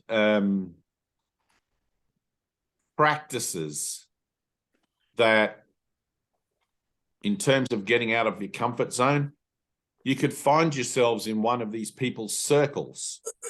You could find yourselves being invited to some kind of ceremony or ritual or participation, and stuff would happen, right? Now, in collaboration with the Course in Miracles, of course, you realize that no matter what goes on, don't judge it, just allow it to happen. And many times I would find myself of the opinion, oh, no, I don't need to get involved in that because I'm past that. I'm doing the Course in Miracles now, right? But the Course in Miracles not only teaches me not to judge, but it also teaches that whatever shows up for me in any given moment is perfect, including things that I think I've left long behind or long ago, whatever. So, and I remember, and this is a funny story, I had this girl who was probably a little younger than me. I was living in my van, and she was a breath work practitioner. That was one of her things she did. She lived in a teepee, a homemade teepee, out on a property in the hills with, you know, lots of hippies and other people around. But she would come to the healing center sometimes. Her boyfriend at the time, Nanda, he was a very dear association of mine who'd spent 20 years in India learning tabla drums off some tabla master. And she would come sometimes to the healing center looking for him. And because I was like the caretaker there, I would close the gates at night, and there was predominantly women in the accommodation areas that were, it wasn't like a women's refuge or anything like that, but they were generally older women and whatever. And so I was kind of like the church warden, if you like. But she would come around looking for Nanda, and we would end up like having these big philosophical talks. And occasionally she would come to a session with Ted, you know, and just walk in off the street and whatever. But she was a very whimsical, kind of mystical association. She's sort of like very astral, la da da da, and you wouldn't give her much substance, right? If you were just to meet her in the street and have a conversation, she would seem very lightheaded and airheaded and all of this sort of thing. And I felt very empowered and very grounded with myself because I was at the healing center and going through a lot of stuff. And my perception of her was that I should probably try to invite her in more to attend the healing center more, as it would probably be good for her, you know, which was the complete opposite of what the Course is teaching me. It's like she had a gift to offer. And there was a moment where I realized that I'd been judging her, and that the next time I encountered her, I would make a concerted effort and make a deliberate decision to listen on a deeper level and to include in what she was presenting on a deeper level. And very strange turn of events. So I'd locked the gates one night. I was in my van. I lived in my van. I had a motorhome, small motorhome thing in the car park there, and all the cabins up the other end. And I could hear this rattling at the gate outside, and the chain and the padlock was on. And I thought, what's going on? Someone's trying to get in. And there she was climbing up over this gate, which was like, I don't know, 8 feet high. There was no barbed wire or anything at the top, but climbing up and over. And she said, oh, I went out and I said, Christy, what are you doing? And she goes, oh, I saw the light on your van was on. I'm just coming to say hello. So she came in, and I recognized within me at that time that even though it was completely out of usual context, it fitted in with my frame of reference that I had for her, that she would be climbing over this big gate in the middle of the night to come and say hi. And so I invited her in, and we're sitting in my mobile in my motorhome. And the next thing, she starts taking all her clothes off, and we're like having sex in the middle of the night in my motorhome. And she's doing her breath work, and she's saying, I want to show you this, you know, and she's doing these pelvic floor things while she's riding me. And there's this very like animalistic kind of thing to me. And she was instructing me as we were going on. We'd never had sex before, never nothing. This was totally off the cuff.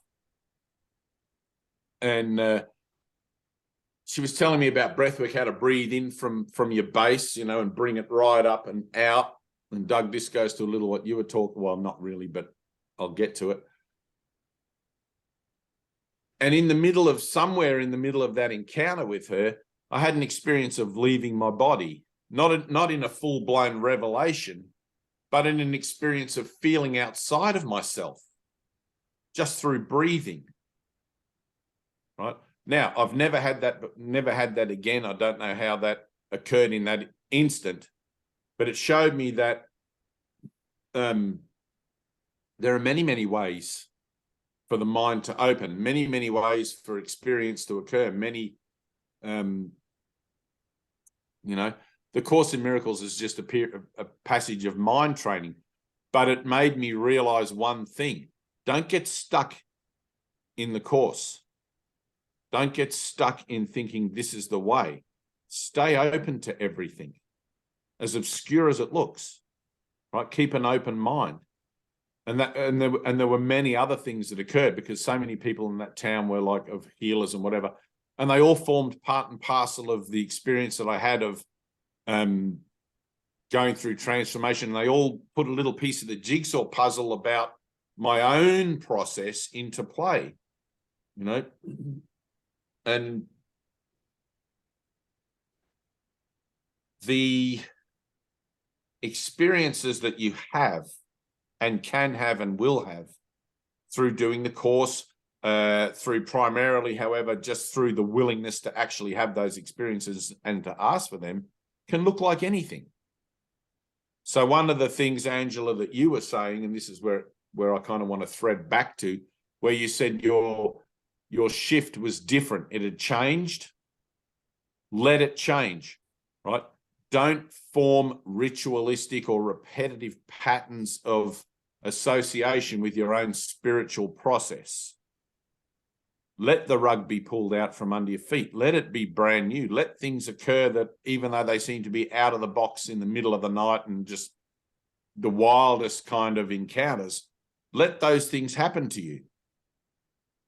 Because you never know what anything's for. That's one of the primary lessons of the Course. I don't know what anything's for. Therefore, don't judge it. When I become ritualistic in my practice, right, which is why when Jesus says at the end, and now there are no more lessons, you have no more further need for them, right? When I become ritualistic in my practice, I'm trying to forge some kind of an association where I think I can depend on things to look a certain way. Right? But there's no way I can do that if my goal is to have a universal experience where it doesn't matter what way it looks, it's always going to be exactly the same. Right? But that's only going to occur after that realization is only going to occur after. It doesn't matter what path, what journey, what activity, what anything. The form doesn't matter. Just simply apply the principles and you'll be given the opportunities to do that. I don't know if I'm making a good work of that one, but the nature of life on earth is constant change. The nature of life in eternity is constant changelessness. Right? So if I allow myself to enter into moments of being out of my comfort zone, saying yes to things that ordinarily I would perhaps say no to, and all these sorts of things, then change can occur. Otherwise, I find that I'm holding myself in this kind of ritualistic dependencies upon things that have served me up until now to get me to this point. But what's beyond this point? I don't know. So I need to let go again. I need to let go again. I need to let go again. I need to have an experience of what this moment's attempting to get me to see, not what I think this moment might look like based on something from the past. Right? Doug, same thing. There's going to be more. Where you went with that whole experience and everything as to being 30 seconds like an innocent child in the universe, there's more than that. Right? So allowing my mind to be in the constancy of staying open to the possibility of immediate union with direct source, right? It's an immediate experience. I just have to keep my mind and tell myself and instruct myself, this is what I'm about. I want this experience. I want it in the immediacy of my willingness to be open to it. I don't want to say yes to it today and then wait for 35 years. You know, I want it. I want it now. Jesus telling me I'm entitled to miracles. I'm entitled to remember my Father because of what I am as my Father's creation. God's waiting to give me everything right now.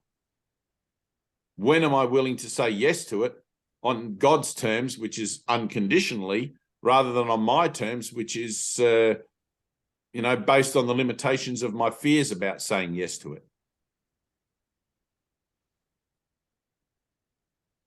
Don't be concerned that you might lose yourself in the experience. You will. You'll die to yourself completely to be reborn to yourself as you actually are.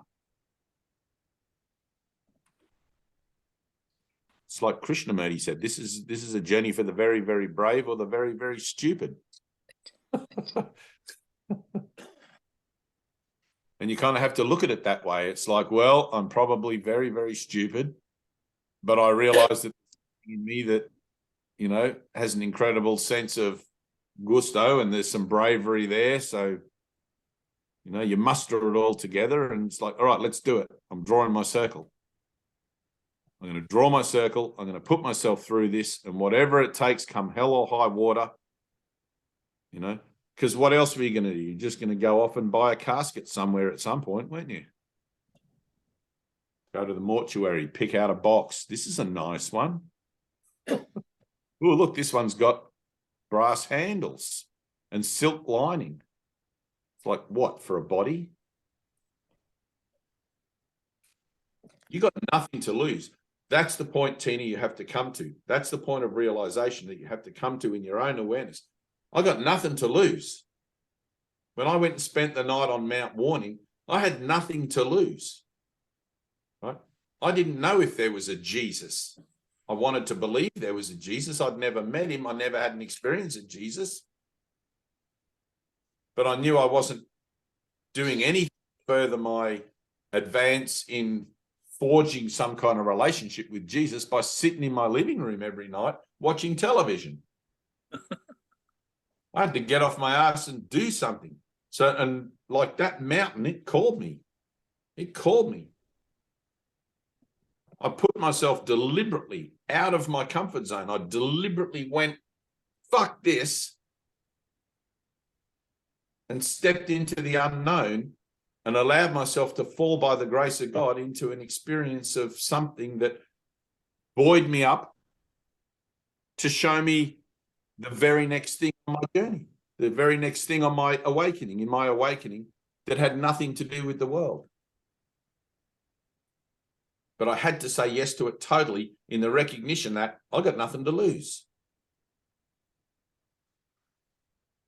I didn't want to carry on with my life the way it was going. It didn't make any sense to wake up at 6 a.m. every morning and go and drive the sheep from one paddock to another paddock and round them up for shearing and doing all that sort of stuff. It was like, what the fuck? Why am I doing this every day?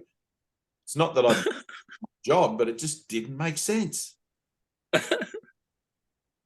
Didn't make sense. There had to be more. I wanted to know. And that yearning within me to want to know, I mean, I guess everybody has it in their own way, but for me, it was strong. It drove me. It made me do things that other people looked at me and thought I was nuts.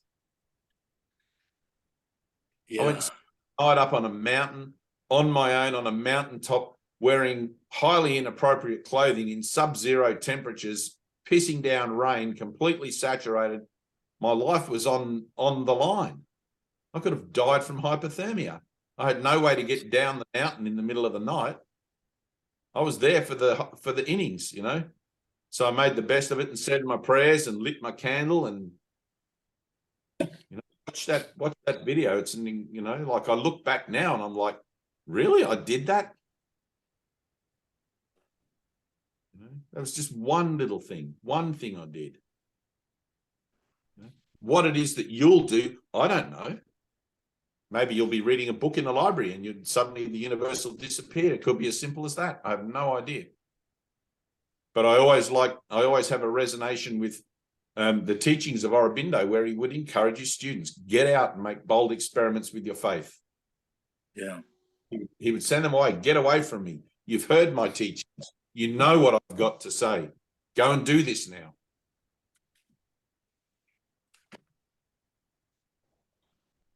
But it's like that mind training. Jesus says you have to overlearn the course to learn it. You do have to overlearn it to learn it. Otherwise, when you're in the whirlpool there, Angela, you'll forget to ask for help. You know? You've got to overlearn it to remember, I need to ask for help. I'm not without help. I'm not adrift and bereft upon the sea of whirlpools. I've got the Holy Spirit with me. But I have to remember to ask for help.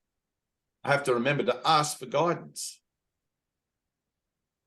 I have to remember every morning when my feet hit the floor to set my day up. Today's a day on my spiritual adventure. Today's a day on my purposeful adventure. Let everything this day reflect that to me. Otherwise, I'll forget and I'll be talking to Mrs. Sobody-so next door about the weather, and I'll be, you know, the whole day will go by and I'll get home and I'll be exhausted. I'll forget, completely have no clue why I went through that day at all. But when you go through the day consciously, when you go through the day purposefully, you're awake to the opportunities. You're vigilant for those connections, those beautiful relationship meetings ups that happens with people and situations and events that are set up for you divinely. Right. You know, you couldn't do a better job of it if you wanted. It's all set up divinely so you can listen, so you can give no thought, so you can enter into this from the perspective of reading off the old script to learn of the new one.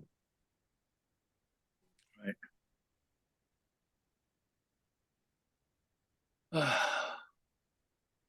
It's good stuff. But what it takes for anyone to reach that point where that's all I want, I don't know. Yeah. But I know that faith is its own reward. Faith is its own reward. Make bold experiments with your faith. Do not let yourself fall into the trappings of comfort zones. Right. Right? And if you're fearful to walk out on the comfort zone, then I can't help you. The Course can't help you. Jesus can't help you, because comfort zones are simply repetitive cycles of thought that exist in the mind that you refuse to challenge, that you refuse to change, to enter into. It's not about making a physical journey in the world. I mean, do that if you've got to. If you've got to go to Findhorn and be pushed against the wall by some big fat bloody, that was one of the stories I read, so be it. But you know, but it's here. It's in the mind. What's out there is just a slow time version of what's going on in here. It might take 10 years in meditation to sit out there in the world on a cushion in something, have some experience. But in here, it's immediate. I disconnect from the conscious level, and for a second I allow my mind to go where it actually is, where I'm operating at. It doesn't take time. It takes just a moment. But that moment occurs through the willingness to first push through the veil. to go beyond the level of consciousness, to go beyond conscious association. And if you're fearful to do that, then you'll have to wait on this side of the veil until finally you're sick and tired of your own fear-based thinking, and you come to the point where you're just like, fuck it, I'm doing it. I'm going to draw my circle. I don't give a shit. I'm just going to die anyway. What have I got to lose? Right? And that's a hard line look at it. That's a real hard line look at it. But it's not the truth about it. And everybody knows it.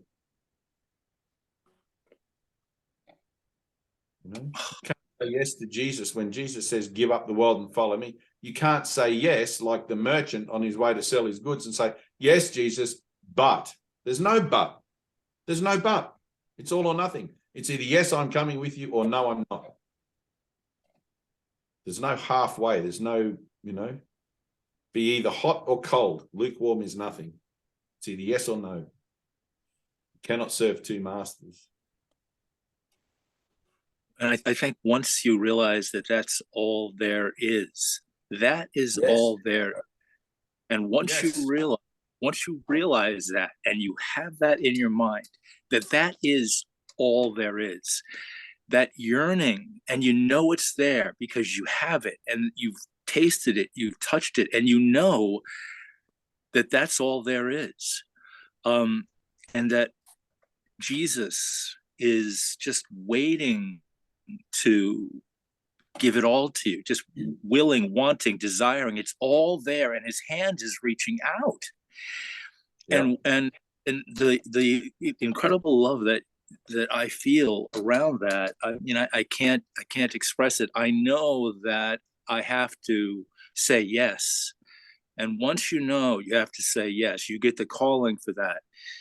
You know, whatever happens next is going to be towards that, because there is nothing else. I've looked around. There's nothing else happening. There's nothing else. And you know how you know whether you're true in that or not?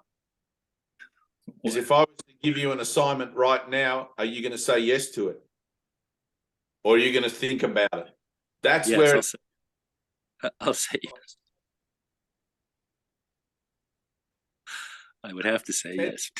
Ted used to get, this is really funny. Like I look at it now and I see it as funny because I see that the whole thing was designed to bring up resistance and bring up our falsity, you know.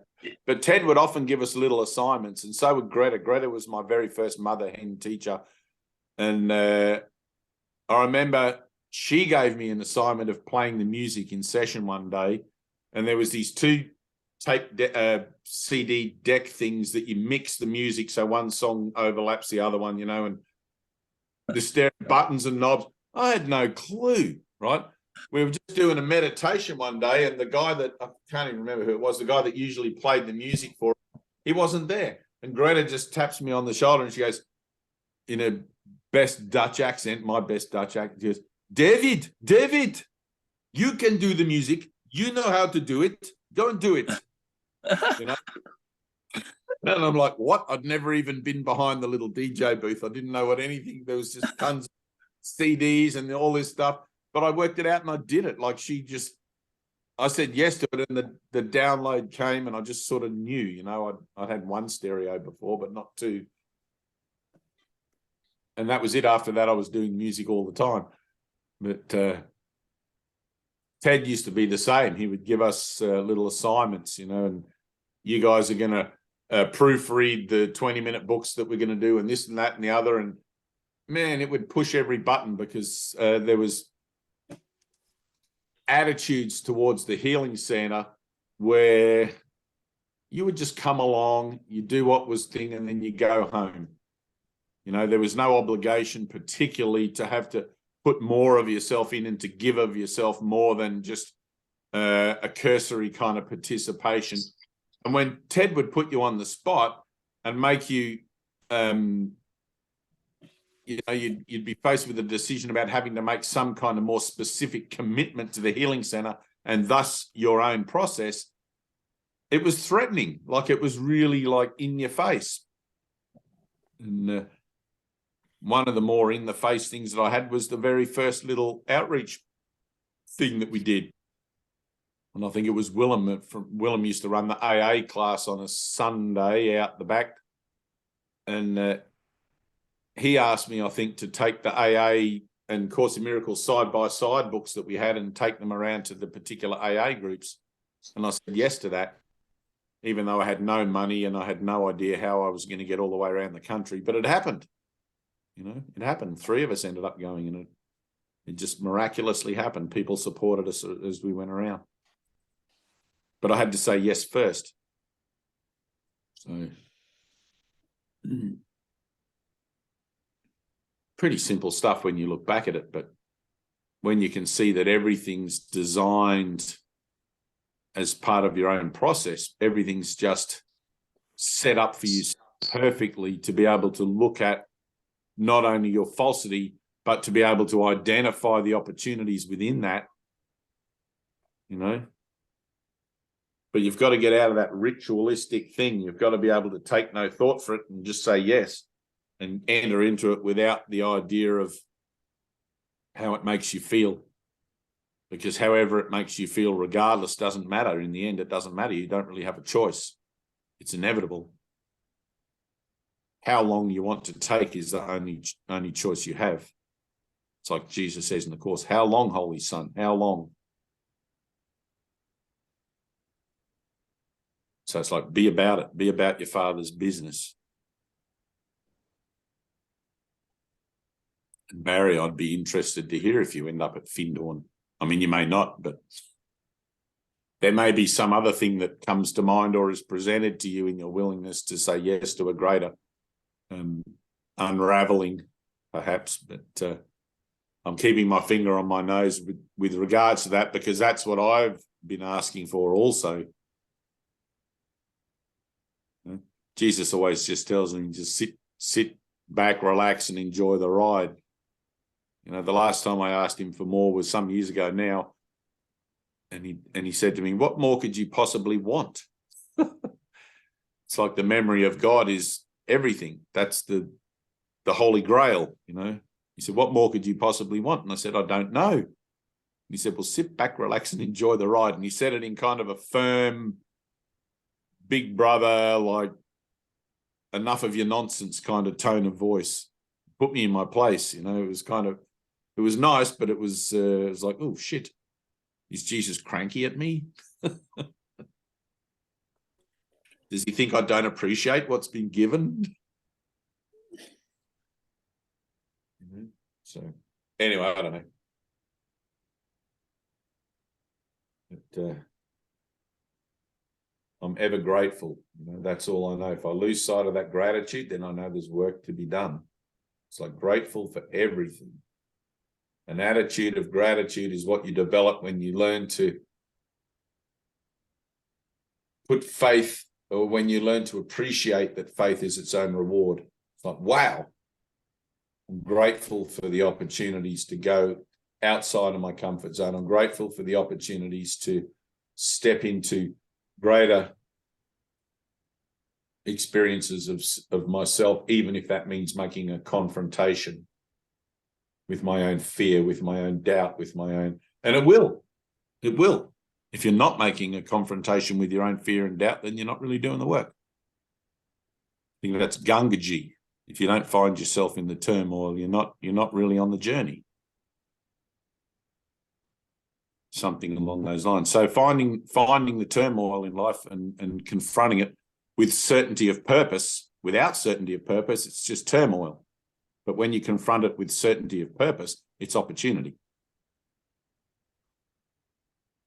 And good opportunity that's useful, because it means able to identify a pattern, a cycle, a particular thing that's going on for you again and again, and it will be again and again, because the lesson repeats until it's learned, and to make changes in how it is that you want to perceive it.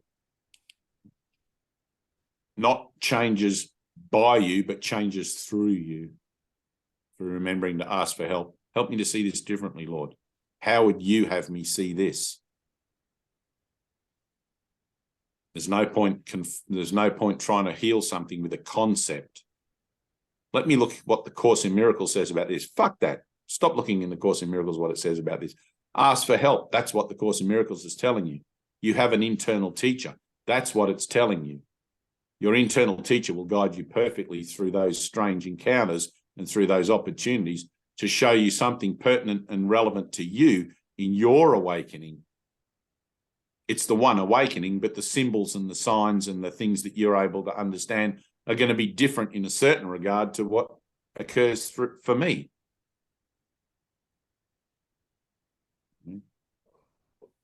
Simply because your relationships have different values given to them, you know, as mine do. We all have different values added to our relationships or attributed to our relationships. And as we go through the undoing of those and become more in an alignment with a universal relationship or a universal brotherhood, then the nature of that true relationship starts to make more sense. It starts to reveal itself, which is why it's called revelation.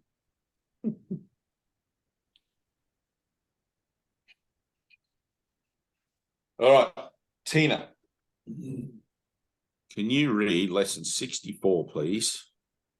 I'm just going to duck out for a second. I have to use the office. If you'd like to read lesson 64, I'll be back very shortly, and then we'll do, I'm not sure what lesson we're up to in... Oh, any questions before I duck out? Kev, you got any questions? No questions, but I have to leave about 20 past 8. So, sorry about that. Yep, all good, all good. Anyone? No, all good.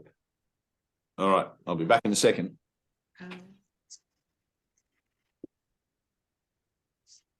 Um,